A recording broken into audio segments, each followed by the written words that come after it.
Hello fellow cinephiles, Cinema Guru here. Thanks for joining me today. So I'm going to start to do a variety of different things on this channel and do particular reviews and talk about particular eras as well. And I want to call this, start calling these reviews nostalgic reviews, taking me back to childhood, my experiences that I had with these movies and what I thought and how that opinion, idea of them has changed as I've gotten older. So I really want to do nostalgic reviews, and that's exactly what the film today is about, is nostalgic review. And I also want to start looking at, when I look at classic reviews as well, looking at old cinema from the 20s all the way up to probably the 70s or 80s. And I want to start to sort of look at the 1001 movies you must see before you die book and just sort of pick films out of there to review.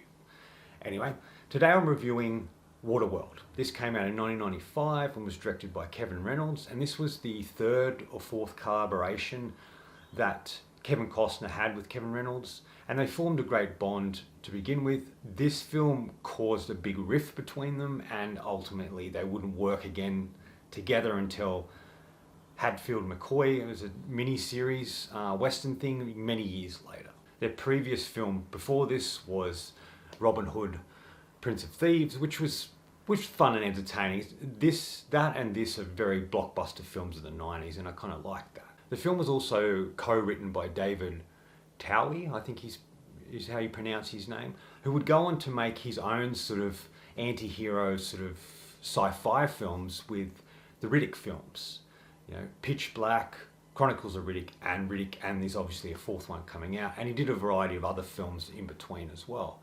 But it's just interesting to see he went from this to create his own sort of universe in a lot of ways, having his character return multiple times. And of course this was a big flop when it came out. It didn't really even make its money back. If you look at the stats, it was made for about 170 million. It says it made 235 million. But you got to think that a lot of that 235 million is like, that looks at marketing and ticket sales and things that the people got part of. So really in the end it made less than its budget itself. And it was the most expensive film made up until that point. There's so much going on in it, and there's so many big sets on the water, and the water's a big issue that they faced. You can see why it sort of struggled. And I can see in a way why Costner and Reynolds had conflict in a lot of ways, because Costner always saw the character and the story in one way and Kevin saw it in another way. And because of that, there was a clashing of it, and the film does feel a bit disjointed in times, as they intended focus too much on a Mad Max sort of rip-off aspect rather than creating its own thing. I do remember seeing this in the movies, and I really loved it when it first came out. I would have been probably 10, 11 or something like that. I really did have fun with the movie. And it is a film, when I think of the 90s, is very nostalgic for me, and it is a film I return to. But through the years, it's felt very similar until recent. My revisit of the film, it sort of changed how I saw the film in a lot of ways. I still really liked it, but I just started to see the things I would have liked to have seen more of and less of certain other things. And I'll get into that in a little bit in a moment. Even though it has its faults, it's definitely a very fun film. We've got a great cast with Kevin Costner, who plays a really wonderful character I really love, who's an outsider and a stranger and an anti-hero in certain ways. You've got Dennis Hopper playing the crazy villain of the film. Like, there's no limit to where he goes with this movie. And you've got like other actors. Janine Triplethorne, she's really great in the film as well. And there is a variety of sort of colourful characters throughout that he interacts with and has experiences with. But the main centre of the cast is the most interesting part, I think, is Kevin Costner, Janine Triplethorne, and Tina Magino, who would go on to be Veronica Mars in a variety of other roles as a small child. But it's those three is the most interesting part for me, is the dynamic between those three characters, the journey that they go on, what they're searching for, dry land. And there's a myth about it. I love that the whole world's covered in water, and there's this myth that they talk about, there's land. But no one believes it. until you find this little girl, Enola, who has this tattoo on her back, and everybody's fascinated by the tattoo, and they don't really know what it means or how to read it, but they believe it's a map to dry land. And so begins the journey of these characters. I really would have liked to have seen a bit more of Costner's character in the beginning. We first meet him, he's peeing into a jar, and then he's recycling that to make water for himself. We get to see his boat, his yacht, his ship, whatever you want to call it, and we get to see how it works. As it's just floating on there, and then he pulls a lever, and then these sails pop out, and we get to see what this boat is capable of. And I really loved that. That was a great introduction. And we see that he's collecting all of these things from the bottom of the ocean, boots and things, trying to find things that are worth money.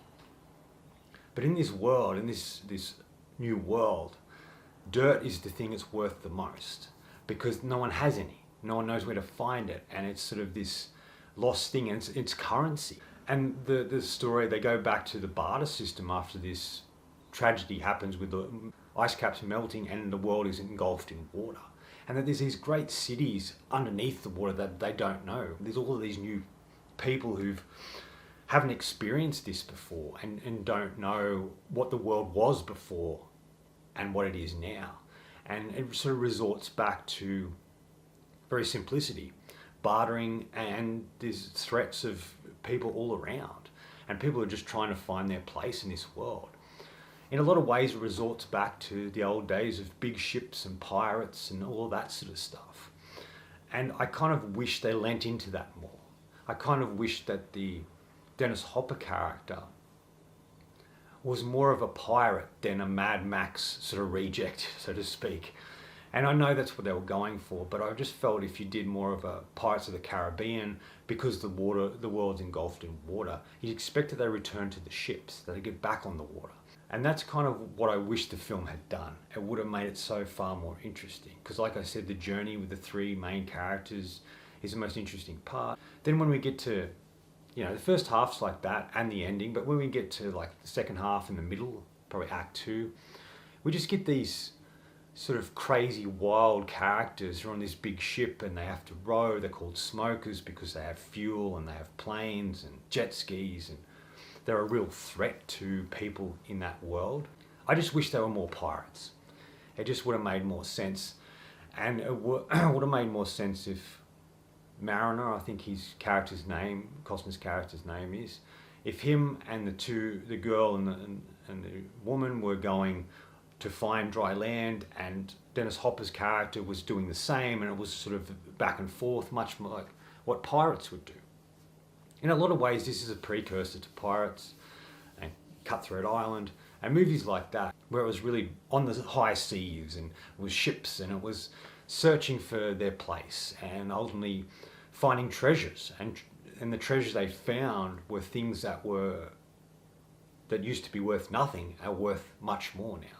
Sometimes the music's a little off in the choices they make, but they are definitely going for a big blockbustery, fun film. And this is a film that flopped, like I mentioned, when it first came out, but it has slowly become a cult classic that people return to the point that just re-released it on 4K that has an extended cut. I don't think I've ever seen it. It's an extra 40 minutes. I don't know what that's going to add to the film. I definitely want to check that out and see what it does for it, if it helps or hinders it. But I just thought that was interesting. It's a nostalgic sort of cult classic is popular probably more now than it was then. So this film, like I mentioned, we've seen probably videos on it before, is like, it had such issues as the film was going on. It originally started with a $100 million budget, and that ballooned to 170. There was issues happening. They shot on the water, and land was too far away for them to use the bathroom, like to go to the toilet. And there was just so many things happening, like big waves and one particular set sunk and they had to fix it and bring it back up. It's just like a tragedy in a lot of ways. Even Steven Spielberg told them that they shouldn't shoot on the water. And some of it wasn't shot on the water. It was used in a tank, similar tank that James Cameron would use later for Titanic. But when they're on open seas, he said to him, don't do that, because he knew what it would cost him and how difficult it was with his experiences with Jaws and how difficult he found that. And that was a film that had land in it, where this doesn't, except for one particular scene in the film. So it's kind of interesting. They ignored that and did it, and they had such a difficult time. Mad Max was a bit of an inspiration for this film. I've heard Mad Max 2 probably more so than the first film, and it kind of feels like a rip-off in certain ways. And it also looks at Old Testament stories and Helen of Troy. And you can see that mixed within that. And it's kind of makes it for a fascinating watch. And I think it's a film there's a lot more in than people expect, because on the surface it just feels like this big blockbustery entertaining movie. There's a lot more to it than it seems. Even though this film was a flop, it was the 9th highest grossing film in 1995. And it also was a film that was Oscar nominated. Mind you, that was for Best Sound, but still, I don't think the film is as bad as people made it out to be at that time. The film itself had mixed reviews from critics who praised the futuristic setting and premise, but criticised the execution, including the characterisation and acting performances. Even Roger Ebert didn't love it. He gave it 2 out of 4. He said, "The cost controversy aside, Waterworld is a decent futuristic action picture with some great sets, some intriguing ideas, and a few images that will stay with me. It could have been more, it could have been better, and it could have made me care about the characters. It's one of those marginal pictures you're not unhappy to have seen, but can't quite recommend." I disagree. I think it's a film, if you want to have a bit of fun, definitely worth checking out. Like, even now, Kevin Costner talks about how he really liked that film. Dennis Hopper does as well. And Kevin Reynolds said, he did like it. It didn't turn out to be the film he wanted to completely make, and he pretty much walked away from the film before it was completely finished. So there's a bit of a love-hate relationship there with the film itself, but there are fond memories that these three had in working on the film. And it definitely showed Costner in a different light. He had a particular accent, which I liked, and there was a use of languages that were meshed together that he spoke in. The other thing that I didn't quite understand was they have such a hatred for the character because he has ability, he has gills behind his ear, and they call him a mutant, and he's able to stay underwater for a long period of time. I don't know why they hate him so much. I don't know why when he gets to that particular place to sell the things he has, that once they find out what he is, they start to think of him as a threat that needs to be killed. And I don't quite understand why. I don't think they established that well enough. Whether there's more people like him, or is he the last one left? They do talk about how when the earth was covered in water, how people adapted. And do they physically adapt because they are so in the water all the time? There's something about that. I wanted to know more about who he was and why they hated him so much. And I feel the film didn't really go into that as much as I really wanted them to. And he's a character that doesn't like the young child and the lady he's with, Helen and Enola, at first, because he's been on the sea so long by himself. He's travelled so far that he really doesn't like interacting with people that much, and they annoy him. But there becomes a really beautiful and strong bond between the three of them. To the point Enola gets kidnapped by Dennis Hopper's character, and he goes on this rampage to get her back. And I really love what they do with that, and you can really see how much he cares and loves this child. And to me, it has one of the best endings that feels like Pirates of the Caribbean 3 really took from. It's where, it's a little bit of a spoiler if you haven't seen the film, I'd be surprised if you hadn't. They find dry land. And there's this scene, when they get there, he gets them there. And then he's there and he's taking in everything he's seeing. But his focus turns back to the sea. He's part of the sea. He always has been. He can't live there. He can't stay there. And even Enola's like, why can't you stay? And he's like, I just can't. That's not who I am. I belong on the sea. I'm an explorer. I'm a traveller. I need to be out and do the things I was doing because that's all I know how to do. I don't know how to be on this island with you like this. And the way Pirates takes from it is the same thing, You've got William Turner, he becomes the captain of Davy Jones's boat, and he can only be on dry land for a period of time, and leaves Keira Knightley, who's with child, on the island. and they only get to see each other from time to time. And that's exactly what happens in Waterworld. And I thought that was a really interesting ending. The film says a lot about that, of how we try and change and evolve, but sometimes we can't let go of the things that we've learnt to be or exist or be part of. And there's something about a wanderer a character who's an explorer, who needs to be out on the water, to explore, to see, to be involved in that sort of world. That makes for a powerful character and powerful watching. And like I mentioned, there are scenes where he goes under the water and we see these great cities just decaying under the water.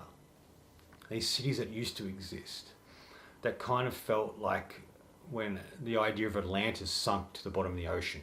All these buildings and things did, and he finds all these bits and pieces. And there's this really wonderful, beautiful moment where he takes Helen down there in this particular special thing where it allows her to breathe, and she shows her this world that she didn't know existed, and she's really blown away by it, and it's just really well done.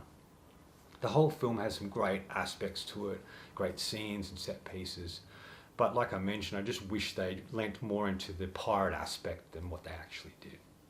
This is a film I do recommend. If you want a good and entertaining time, there is some other aspects to the film that you can draw upon if you'd like, but otherwise it's just pure entertainment. A great popcorn film, a great huge blockbuster like the films we used to get, that we don't get so much anymore unless it's a superhero film. So it's refreshing to see something like this. It's a film I've always loved, it's a film I return to, and it's a film I've drawn more and more upon each revisit and each rewatch. Anyway, that's it from me today. Thanks for watching. I hope you enjoyed this video, and if you did, please subscribe on the bottom. Follow me on Letterboxd and Facebook. Otherwise, until next time, enjoy the movies.